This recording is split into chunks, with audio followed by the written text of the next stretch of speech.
Anthony listened hard in the darkness. He heard the even breathing of his brothers, the ticking of a clock, and then he heard it again, a low rumble that seemed to come from far away.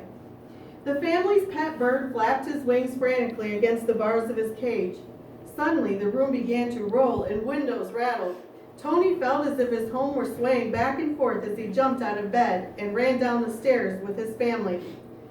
"Terremoto! Earthquake!" They shouted to each other as they scrambled toward the massive doorway of their home. They clung to each other as the earthquake rumbled and the ground shook. Soon they could no longer tell the thundering noise of terremoto from the crashing of buildings and walls as they fell.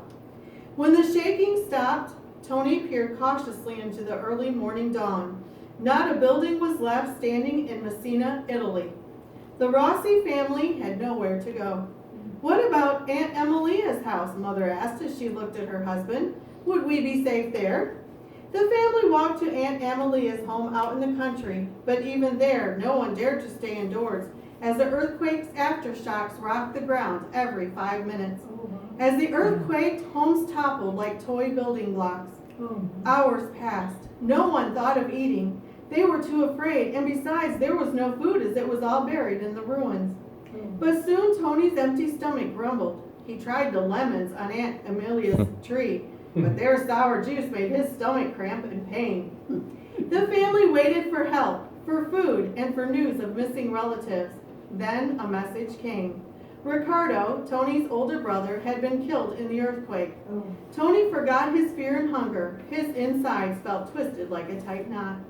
Riccardo had always been generous and caring. He had been away from home caring for a sick relative when the terremoto hit. 6-year-old Tony couldn't understand that 80,000 people had died along with his brother. Wow. All he knew was that he wanted things to be normal again. He missed his big brother so much that now his stomach ached all the time. Finally, after 3 days, a rescue ship reached the island of Sicily. Now there was bread and butter in Messina and a way to safety. The Rossi family sailed to Syracuse, a town farther along the Sicilian coast, which had not been harmed by the earthquake. There, Tony and his 4 brothers, his parents, and his grandmother lived in a small building until their home could be rebuilt. Tony thought often about the earthquake. He heard his grandmother speak of Judgment Day and wondered, will Judgment Day be like the day of the terremoto? Looking up into the cloudless blue sky over Syracuse, Tony thought also about his brother. Riccardo was good, so he is probably in heaven. If I had died, I don't think I would have gone to heaven. I know I am not good.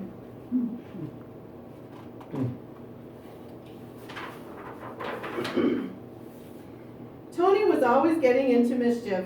By the time the Rossi family moved back to Messina to live in barracks with other families, Tony was called Barbante, rascal. And was he a rascal? 2 years passed, and one day Tony saw a horseless carriage. Do you know what that is, Joshua? What? Car.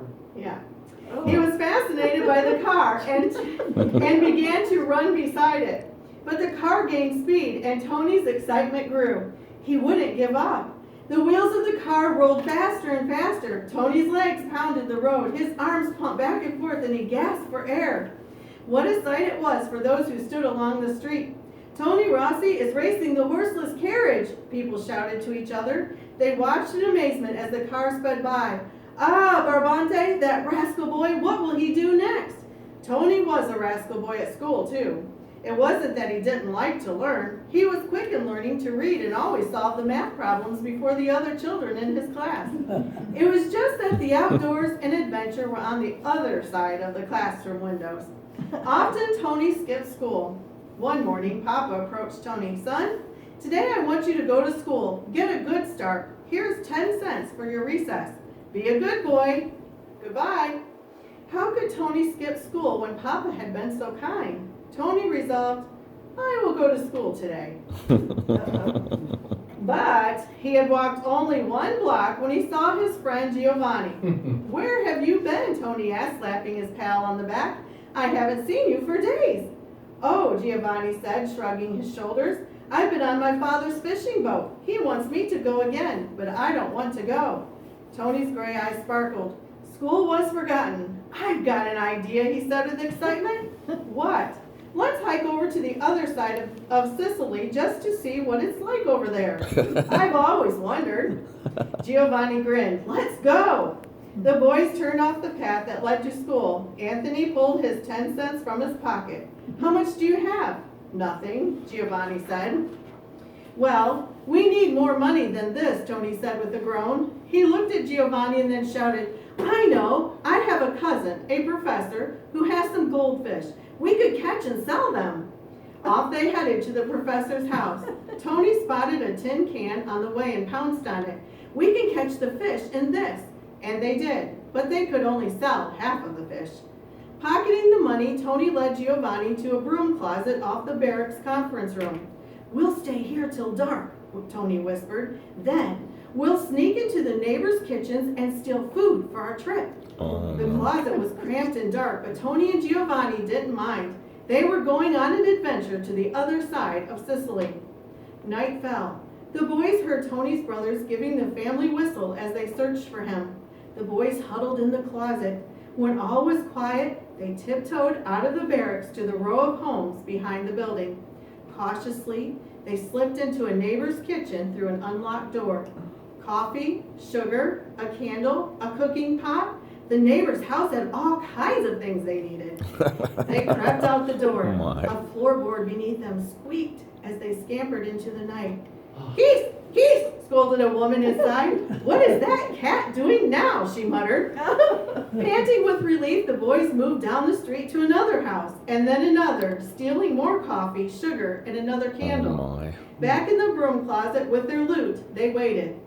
Tony dreamed of hiking over the Sicilian mountains where no fishing boats or school would keep him from fun and adventure.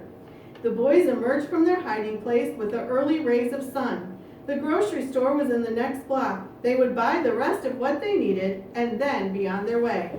Shouts came from behind the boys. Tony! Tony! There he is! There he is! Tony ran like the wind. Tony ran as fast as he could, but he couldn't get away from the older boys. They tackled him and brought him down. Each took an arm and a leg and hauled him home. Joe grabbed his younger brother and tied him to his bed. Now you won't get into mischief. You are grounded for 2 days, Tony said his father sternly, and you will spend all of those days in bed. Oh my. Tony felt miserable. He stared at the ceiling, then glanced at the door as Grandma Rossi paused, looked in at him, and shook her head. Her Brabante had a special place in her heart. Tony felt ashamed as Grandma turned away. 2 days later, Grandma entered Tony's room. You may leave your room, Brabante. Tony threw his arms around her neck and would have run out the door, but Grandma stopped him. Why, Brabante, why do you not go to school? She scolded. You need an education just like all other boys. I'm sorry, Grandma, for skipping school. If I could take some friends along, maybe I wouldn't mind going to school. But Tony, you have friends at school, Grandma exclaimed as her grandson ran from the room. Not the kind of friends I'd like to have in school, Tony thought, a plan forming in his mind. Tony poked around the house until he found what he needed. Then he found his brother.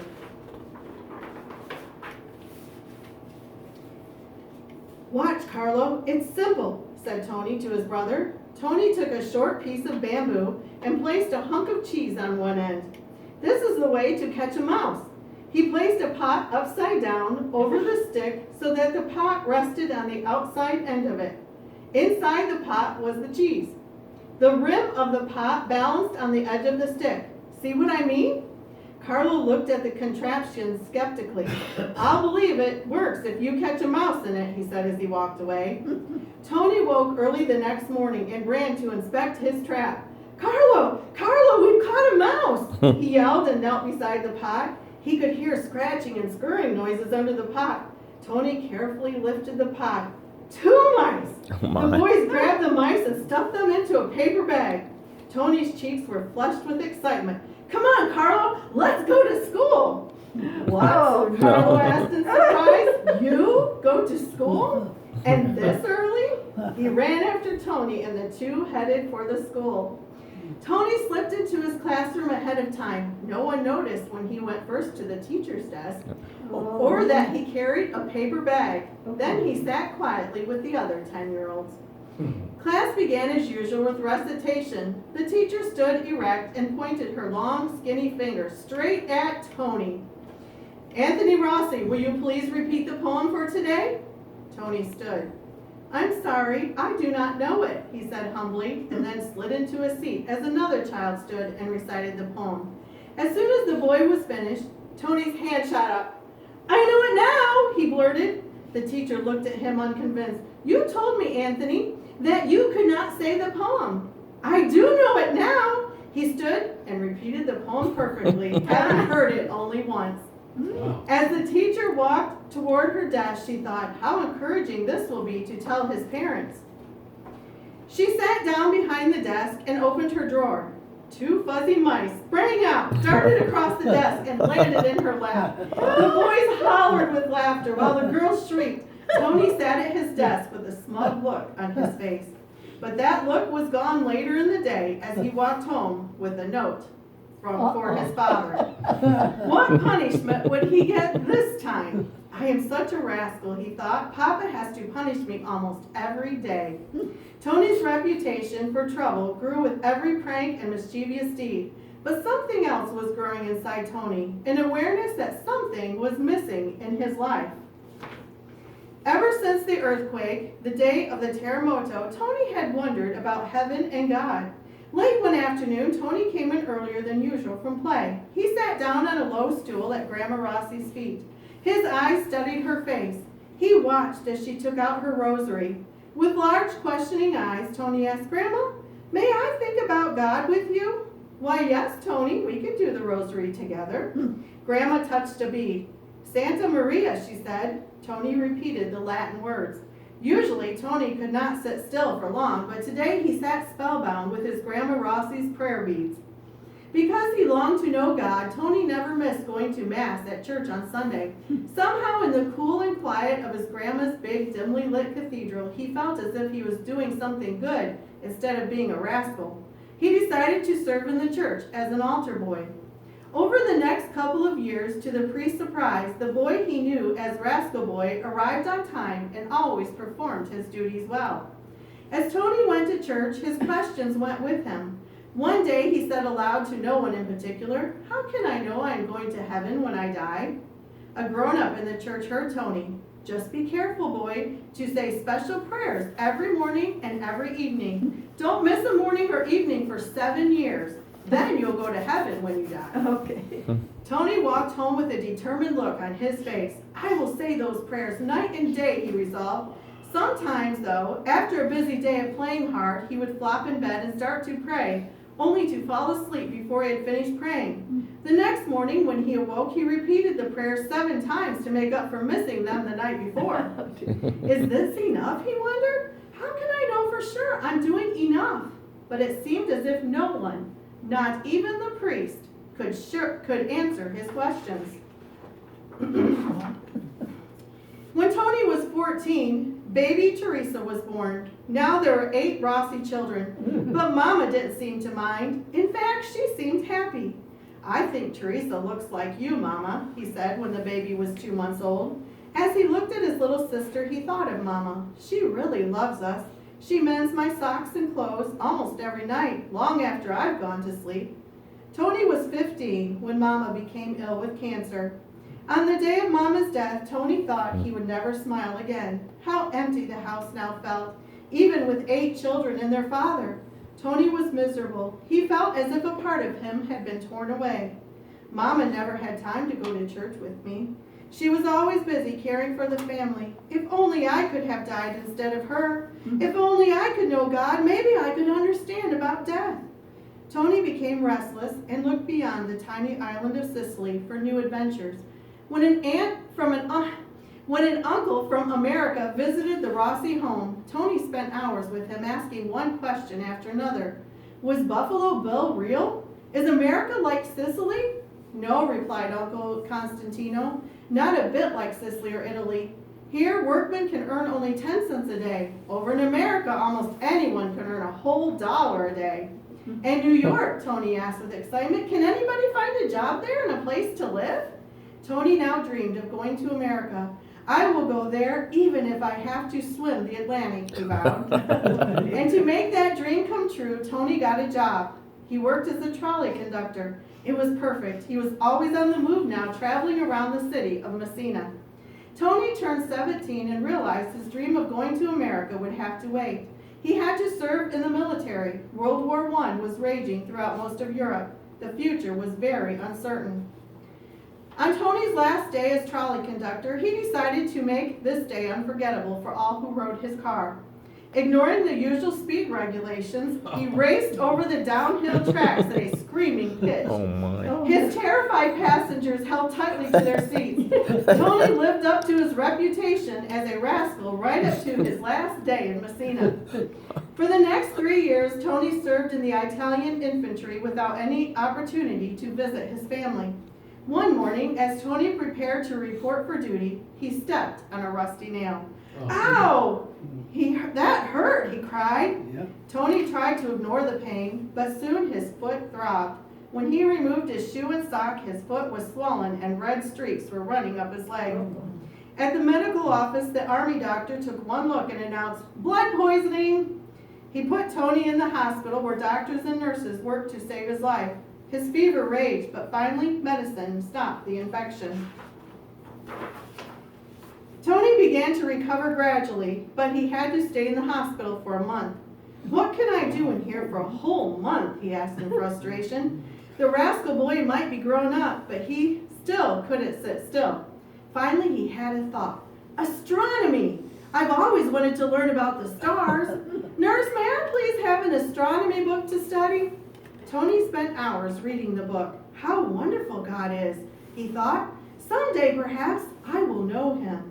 When he was released from the army, he felt uneasy going home. His uncle and Grandma Rossi had died while he was in the army. Papa now had a new wife, and 3 of his brothers had moved away from home. America! I will go to America, Tony decided. But every office he contacted about sailing to America told him the same line. Our ships are booked for months.